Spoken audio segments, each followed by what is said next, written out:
Charge natin siya, ha? Ayan. So, nag-charge na yan. Ngayon, yung positive ilalagay ko sa drain. At yung negative naman, ito, ilalagay ko sa source na ito yung reverse bias. Ayun, no? 3 volts. Welcome guys. Ngayon magte-test tayo ng N-channel MOSFET. Ang number nito is 6R20E6. Galing yan dito sa power supply ng LG 32-inch TV. Inaalam ko lang kung bakit pumutok yung kanyang fuse. Temporarily, naka-bypass ito. So, kapag naka-bypass, ibig sabihin, yung nagpaputok sa kanya is shorted na. So, ito naman hindi shorted. Kinukuha ko na lang siya as a reference ng mga gustong matuto po paano mag-check ng MOSFET. So, i-select nyo lang yung Zoki multimeter dahil maraming nakabili nito. Select nyo lang, punta tayo sa diode. Ayan, yun yung symbol ng diode. Ngayon, meron din tayong diode dito na binalitad ko lang, ha, para masundan natin yung drain, source at saka gate. So, pag iginanyan ko yan yun. Ngayon, yung symbol niya, binalitad din natin, of course. So, makikita nyo, dahil ito ay N-channel, dito is positive, negative, negative. Ngayon, makikita nyo itong diode symbol natin. Dito, positive to, negative yan, di ba? So, sundan natin ang ating tester. Okay. So, ganyan daw. Ito yung forward bias na meron tayong dapat reading. Okay, punta natin yung pin ng ating. Okay, ilapit natin, ha. Sana eksakto lang siya, di ba? Okay. Naguguluhan yata yung mga nanonood, ah. Okay. So, ito yung forward bias niya, mga idol. Ilagay ko sa gitna yung drain. Ayan. Tapos yung source naman na nandito. Ito yung may voltage drop. Ayun, no?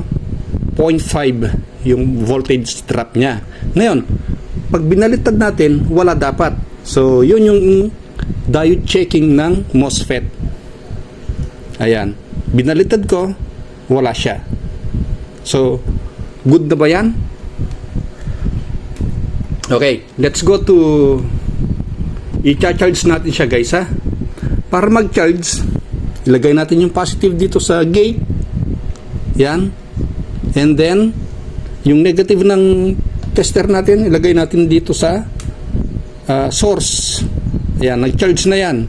Para ma-confirm natin na nag-charge niya, take note, ha, pag ganyan yung test natin, ito ay reverse bias na walang voltahe.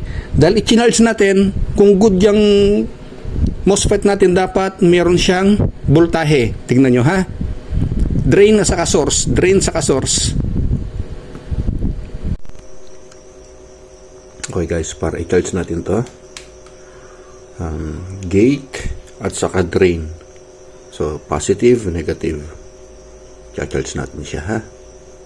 So, nag-charge na yan. Ngayon,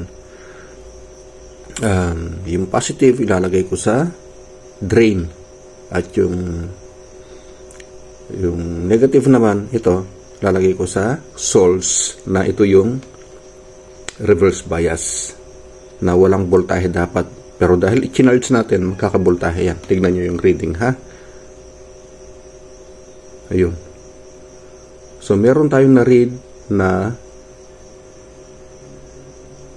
ayun, no, 3 volts. Bago natin siya i-discharge, baliktarin muna natin to. Meron pa rin voltahe yan. Ayan. Ayun, no. Ang reading niya is 0.3 volts. Okay, tignan ulit natin kung meron pa.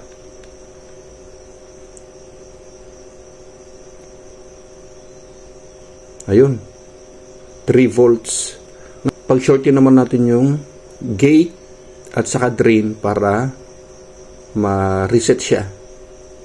Ayan. Matatanggal yung charge niya. Ayan. Hinawakan ko lang yung dalawa.